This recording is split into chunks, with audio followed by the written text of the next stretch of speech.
준비되어 있어야 되는 것들이 있죠. 촬영 전에 뭐가 준비가 되어 있어야 되나요? 이 준비가 안 되어 있는 상태에서 여러분이 촬영 들어가게 되면 무슨 말을 해야 될지 모르게 될 겁니다. 주제가 있고요. 이 주제에 대해서 얘기해 주세요. 휴, 무슨 말을 할 수 있을까요? 이렇게 되는 거예요. 그래서 여러분들이 항상 했던 말이 아니면 그 말을 준비하는 시간이 반드시 필요하다. 항상 했던 말 뭐예요? 밥 먹자, 뭐 먹을래? 뭐 이런 말을 하는 데는 준비가 필요 없어요. 근데 어떤 사람의 마음을 움직이기 위해서 다른 사람의 행동 변화를 이끌기 위한 말은 준비가 필요하다. 내가 본능적으로 그냥 하는 말이 아니라 배 아파, 배고파, 졸려 뭐 그런 말 있잖아요. 그 말로서 어떤 의미 없죠. 내 상태를 그냥 표시하는 거죠. 이건 연습 필요가 없어요. 무슨 얘기인지 아시겠죠? 그래서 우리가 그런 의도를 가지고 했을 때, 의도를 가졌을 때 그 의도에 따라서 뭔가 변화가 일어났을 때 우리가 재미라는 걸 느끼는 거예요. 자, 한번 이렇게 생각을 해봅시다. 어떤 A라는 사람이 어떤 문장을 듣고 나면 반응을 한다고 지식을 얻었다고 해볼게요. A라는 사람한테 1이라는 타입의 문장을 넣으면 이 사람이 2라는 행동을 한다는 걸 우리가 배웠어요. 그 다음에 이 사람에게 말을 할 때 우리가 1이라는 말을 해요. 그랬더니 우리가 배운 거는 2라고 했는데 이 사람 3이라고 나왔어요. 그럼 이때부터 우리가 내가 1이라고 얘기하는 것이 아니라 나는 한 1.5라고 얘기를 해야지 이게 2가 나올 수 있겠구나. 뭐 이런 식으로 수정을 할 수가 있다는 얘기예요. 내가 의도가 없으면 수정을 할 수가 없어. 그래서 의도가 필요하고 그 의도된 원고 내용의 개선이 필요하다는 거죠. 자, 그러다 보니까 이 앞에 내용을 지금 이해를 못했더라도 중요한 거는 의도를 가진다는 거예요. 의도가 있어야지 원고를 작성해 나가는 데 있어서 개선을 할 수 있다. 그리고 그 원고가 준비되어야지만 촬영을 할 수가 있습니다. 이 의도라는 것을 글로 표현하는 게 뭐예요? 이게 원고예요. 글이라는 거는 뭔가요? 언어죠, 언어. 왜냐면 우리가 글로 말할 거니까, 이걸 기반으로. 그 글 외에 비언어로 표현하는 것이 뭔가요? 촬영과 편집입니다. 언어가 아닌 다른 것으로 표현을 한다는 거예요. 예를 들면 이런 느낌인 거예요. 우리가 어떤 사람을 어떤 위치에서 찍느냐, 어떤 각도로 찍느냐에 따라서 그 사람이 어떻게 보이느냐를 정할 수 있어요. 예를 들면 그 사람의 어떤 눈이라고 해볼게요. 이게 눈이고 이게 중심입니다. 그렇게 봤을 때 우리가 이 사람을 찍는 카메라가 이게 아이 레벨이거든요. 이게 카메라예요. 이 레벨에서 찍으면은 그냥 사람이 진솔하고 솔직해 보여요. 근데 약간 아래서 찍잖아요. 그러면은 이 사람이 뭔가 부정적으로는 거만해 보이고 좀 재수가 없어 보입니다. 그리고 공격적으로 보이고 거대함, 위대함 이런 느낌이 나요. 근데 한 레벨 위에서 아래로 찍잖아요. 그럼 좀 약해 보이고 지켜주고 싶게 생기고 약간 그런 거예요. 보호적이고 그런 느낌입니다. 근데 우리가 이걸 극단적으로 움직이면 그런 느낌이 심해지는데 우리가 비디오에서 원하는 이미지에 따라 만약에 어떤 것에 대해서 강해 보이고 싶어요. 그러면 한 2cm만이라도 우리가 이렇게 삼각대가 이렇게 있다고 하면요. 이게 스마트폰이에요. 이 차이가 한 2에서 2.5cm씩만이라도 아이 레벨을 기준으로 움직이기만 해도 이미지가 굉장히 달라진다는 거예요. 이거는 우리가 이걸 표현하는 데 있어서 어떤 언어를 사용하나요? 아니에요. 바로 비언어적으로 촬영을 한다는 거예요. 근데 여러분들이 대부분의 촬영이 아마 자신을 찍는 걸 거예요.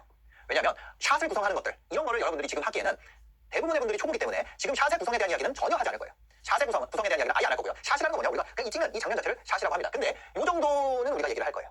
무슨 얘기인지 아시겠죠? 이게 그 차이입니다. 두 사람이 여러분들 믿기 힘드시겠지만 같은 사람이에요. 근데 왼쪽 이미지는요. 한 이 정도 레벨에서 촬영을 한 거예요. 오른쪽 이미지는요. 아이 레벨에서 찍은 거예요. 어떤가요? 완전히 이 사람의 이미지가 완전히 달라지는 거를 느낄 수가 있는 거죠. 그리고 이것뿐만이 아니라 여러분들이 카메라에서 얼만큼의 거리가 떨어져 있느냐에 따라서도 사람의 이미지가 굉장히 달라집니다.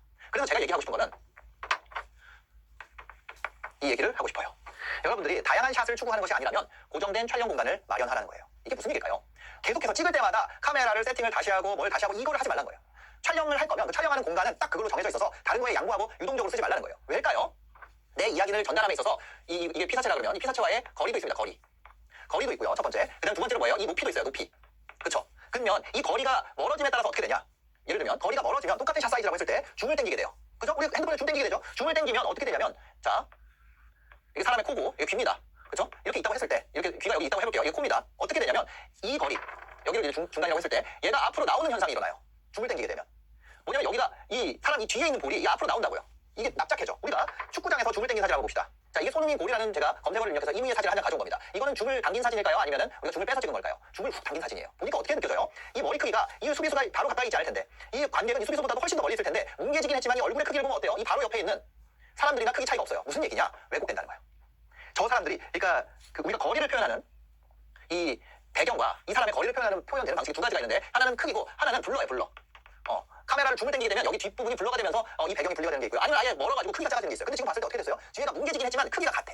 왜? 줌을 당겼기 때문에. 그러면 그 얘기는 무슨 얘기냐면 공간이 압축된다는 얘기예요. 공간이 압축이 돼버려. 그래서 자, 이거 앞에 설명이 길었는데 그냥 간단하게 얘기를 하면요. 얼굴이 예를 들어서 이 코가 여기 있고요. 이렇게 있다고 했을 때 얼굴이 원래 이렇게 생긴 사람이 있어요. 네? 그러면 이 사람이 줌을 당기면 어떻게 되냐면 이 귀가 더 옆으로 나옵니다. 귀가 더 옆으로 나오고 볼이 더 뒤에 있는 것까지 당겨지기 때문에 볼이 더 통통해져요. 그다음에 여기가 약간 블러로 날아가게 되죠. 이게 줌을 당기면 공간이 압축되는 거예요.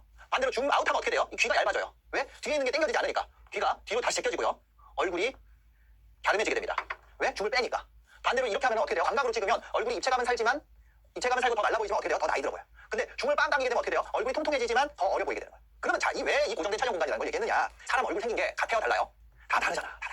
그러면 나한테 최적되는 그 스윗스팟이라는 건 존재할까요? 내가 이 거리적 측면과 이 높이 측면에서 나한테 최적되는 카메라 위치라는 건 존재할까요? 안 존재할까요? 무조건 존재한다는 거예요. 존재할 수밖에 없다는 거예요. 왜? 내가 전달하고자 하는 메시지와 맞는 카메라의 위치에 따라서 그리고 중 정도에 따라서 얼굴 생긴 게 다 달라져.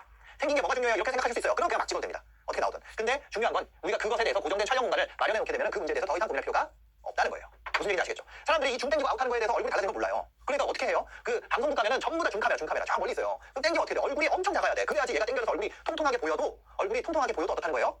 그래도 정상인처럼 보이는 거예요. 줌을 그냥 땡겨버리니까 얼굴이 그냥 훅 나오는 거예요. 뒤에 있는 애들이 이렇게. 무슨 얘기인지 아시겠죠? 그겁니다. 그래서 요거에 대해서 여러분들이 값을 알아야 된다. 그냥 카메라 세워놓고 하면 됩니다. 그럼 저희는 어떻게 하냐? 지금 여기 이 촬영 현장을 이후에 녹화로 찍을 건데 찍어서 보시면은 지금 이 카메라가 서는 위치에 대해서 저희가 테이블 다 감아놨어요. 테이블 다 표시해놓고 이 화각을 벗어나게 되면은 뭐라 그럴까요? 화면이라는 거는 이 중심부로 갈수록 왜곡이 적습니다. 특히 광각으로 가게 되면 이 왜곡이라는 게 생기게 되는데 이 주변부로 갈수록 왜곡이 발생하게 돼요. 그래서 저희가 어떤 라인 이상은 벗어나지 못하도록 또 표시를 해놨어요. 그죠? 이 고정된 값을 저희도 가져간다는 거예요. 촬영은 똑같이 여러분들랑 핸드폰으로 해요. 근데 그거를 우리가 고정을 해놨다. 요거는 여러분들이 보시면 알 거예요. 그래서 제가 하나 설명드릴게요. 지금 우리의 카메라는요 완전히 아이 레벨에서 찍고 있어요. 제 눈이랑 저 카메라 높이를 맞춰놨습니다. 그 다음에 어떻게 돼 있어요? 지금 여기를 나가게 되면 왜곡이 되니까 이렇게 돼 있고 요거에 맞는 줌 사이즈를 맞춰놓은 거예요. 어떻게? 제가 가장 신뢰할 수 있는 모습으로 나올 수 있는 사이즈로 맞춘 겁니다.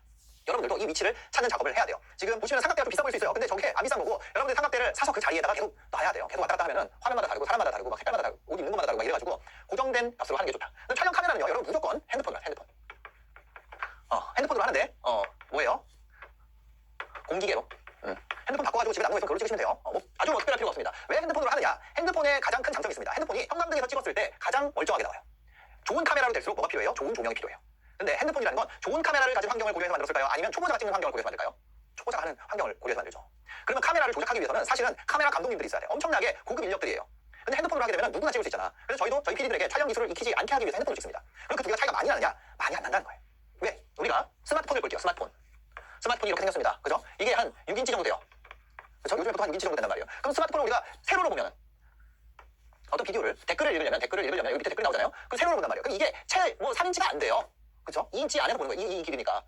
그 이 안에서 어떤 아주 그 촬영의 디테일이 아주 잘 보이냐고. 잘 보이기가 어렵다는 거예요. 잘 보이기가. 왜? 댓글이라는 아주 독특한 문화가 있기 때문에. 넷플릭스는 댓글이 없잖아요. 넷플릭스는 이렇게 보는 사람이 있어요? 없어. 무슨 얘기인지 아세요? 그러니까 우리가 화면 6인치 중에서도 2인치밖에 활용을 못하는데 이거에서 이 2인치를 위해서 카메라 가격을 계속 올린다? 거기다 그 카메라를 운영하기 위한 전문 인력까지 섭외를 한다? 아니면 그 전문 인력 수준의 우리가 어떤 지식을 얻기 위해서 스터디를 한다? 이게 가성비가 맞나요? 안 맞는다는 거야. 그럼 카메라 사지 말라는 말이 그냥 하는 말이 아니라 이런 이용자 환경을 따져봤을 때 하지 말라는 얘기예요. 스마트폰으로 충분하다. 그래서 우리가 해야 되는 거는 지금 이 어떤 사람을 보여주는 방식 요거 이외에도 중요한 포인트가 또 있습니다. 비언어적으로 한다는 건데 우리의 의도를 글로 표현하면 언어로 표현하면 원고 비언어로 하는 촬영과 편집이에요. 중요한 거는 이 의도라는 거죠. 이 의도라는 거는 무엇이냐? 바로 이겁니다. 무엇을? 왜? 다만 비언어적인 표현으로 보자면 무엇을 보여주고 싶은가? 왜 보여주고 싶은가? 어떻게 보여주고 싶은가? 이 이야기예요. 우리가 촬영을 한다는 건 무엇을 보여준다는 거예요. 그럼 그걸 왜 보여주고 싶은데요? 그거를 어떻게 보여줄 건데요? 이거에 대해서 정리가 돼야 돼요. 우리는 왜 지금 컴퓨터 화면을 보여줘야 되나요? 우리가 컴퓨터 화면이라는 게 어떤 자료 화면이라는 게 편집 중에 들어가야 된다면 우리가 어떤 그냥 넣기 위해서 넣는 게 아니라 모든 장면은 넣기 위해서 넣는 건 없어요. 무슨 얘기인지 아세요? 왜? 어떤 장면을 넣겠다고 하는 거예요. PD가 저 이번에 자료 화면으로 어디 바다 모습을 넣고 싶어요. 그거 왜 넣어야 되는데? 광활함이라는 이미지를 주고 싶어서? 아니면 어떤 자연이라는 이미지를 주고 싶어서? 아니면 추운 느낌을 주고 싶어서? 왜? 무엇을 비언어적으로 의도를 가지고 있니? 이게 있어야 되는 거예요. 자료 화면을 위한 자료 화면은 하나도 넣을 필요가 없어요. 자료 화면을 위한 자료 화면은 넣을 필요가 있다 없다? 없다는 거예요. 그냥 그럴 거면 아무 의도가 없다면 그냥 생짜로 이렇게 지금 강의하는 거 그냥 다 내보내는 게 더 낫다는 거예요. 이게 있어야 돼요. 그 다음에 어떻게 보여줄 것인가? 그것을 우리가 아주 드넓은 모습을 보여줄 것인가? 이 의도에 따라서 어떻게가 정해지는 거예요. 만약에 어떤 사람의 얼굴을 보여줘야 돼요. 어떤 인터뷰하는 그 사람 얼굴 보여줘야 돼요. 왜 보여주고 싶은가? 이 사람이 슬퍼하는 모습을 보여주고 싶어. 그럼 어떻게 보여줄까? 그냥 보여주는 게 나을까? 아니, 클로즈업이 좋을 것 같아. 눈을 그냥 찍는 게 좋을 것 같아. 이게 다 있어야 된다. 이 세 가지를 충족하지 못하는 비디오는 할 필요가 없다. 그냥 자기 나오는 거 찍어서 올리세요. 그렇죠? 아니면 어떤 갑자기 말하고 있는데 청중에 표정을 넣어야겠다는 거예요. 그냥 피디님 혼자 얘기하는 것보다 청중에 표정을 넣는 게 좋겠다는 거예요. 그럼 왜 들어가야 돼? 왜? 그 얼굴이 왜 들어가야 되니? 감정의 공감을 이끌기 위해. 그럼 감정의 공감이 일어나는 상황일 때 넣어야겠구나. 그럼 그 외에 갑자기 얼굴 계속 들어가면 오히려 정신만 사나운 거야. 어떻게 될 것이냐? 현장감 있게. 그 현장감 어떻게 살 건데? 그러면 핸드헬드로 들고 찍을게요. 그거는 좀 더 타이트하게. 그런 거죠. 이 세 가지의 요소에 따라서 우리가 촬영이라는 것이 존재하는 이유가 생기는 거예요. 여러분들이 아직 이게 없다면 촬영에서 뭐 하면 된다? 그냥 나를 하면 된다. 자기를 찍으면 된다. 왜 자기를 찍으면 될까요? 나중에 편집에서 배우겠지만요. 편집이라는 건 우리의 오디오 라인이 있고요. 비디오 라인이 있어요. 그렇죠? 오디오를 채우는 비디오를 채워나가는 거예요. 오디오가 이만큼이면 그거에 맞춰서 비디오를 채워나가는 겁니다. 그죠? 근데 우리가 나를 다 찍어놓으면 어떻게 되냐면 오디오와 함께 하나의 비디오가 이미 다 차 있어. 그럼 나머지 뭐 몇 개만 하면 돼요. 그죠? 아니면 아예 안 해도 되고. 아예 안 해도 돼요. 너무 좋지. 바로 그런 문제 때문에 모든 의도를 언어로 표현하고 내 비언어적이라는 게 내 표정과 손짓 정도밖에 없게. 그런 상황에서는 우리가 뭐예요? 이런 무엇을 왜 어떻게를 비언어적인 고민을 하지 않아도 된다는 거죠. 네. 지금까지 촬영에 대해서 굉장히 추상적인 얘기를 했어요. 그렇지만 여러분들이 이 개념을 가짐으로써 도대체 내가 촬영할 때 우리 두 가지 있었죠. 하나는 굉장히 실질적인 것도 있었어요. 하나는 굉장히 실질적이에요. 뭐요? 카메라의 높이와 그다음 카메라와 나와의 거리, 화각에 대한 얘기를 한 거예요. 아이레벨과 화각에 대한 얘기를 한 거예요. 카메라와 나와의 거리는 화각을 얘기하는 거예요. 여러분들이 나중에 누가 물어본다면 화각이라고 얘기하시면 됩니다. 근데 다르게 표현하자면 카메라 렌즈와 나와의 거리예요. 그거를 정해놓자. 그 다음에 뭐예요? 핸드폰으로 찍는 거, 높이까지. 요거 세팅한 거 한 가지 있었고, 두 번째 뭐예요? 우리가 이거 비언어적 의도. 의도의 비언어적 표현으로서 촬영이 필요한데 그 촬영을 한다는 것은 이 오디오를 채울 수 있는 자료 화면을 만든다는 거고 이 화면을 만들기 위한 도구로서 촬영을 한다는 얘기예요. 그렇다면 이 의도가 존재하지 않는데 아무거나 찍어가지고 만들 수 있을까? 그게 아니라는 얘기죠. 네. 그렇습니다. 자, 촬영 강의 첫 번째 강의였는데 여러분들이 다음 강의에서는 조금 더 실질적인 이야기를 해보도록 하겠습니다.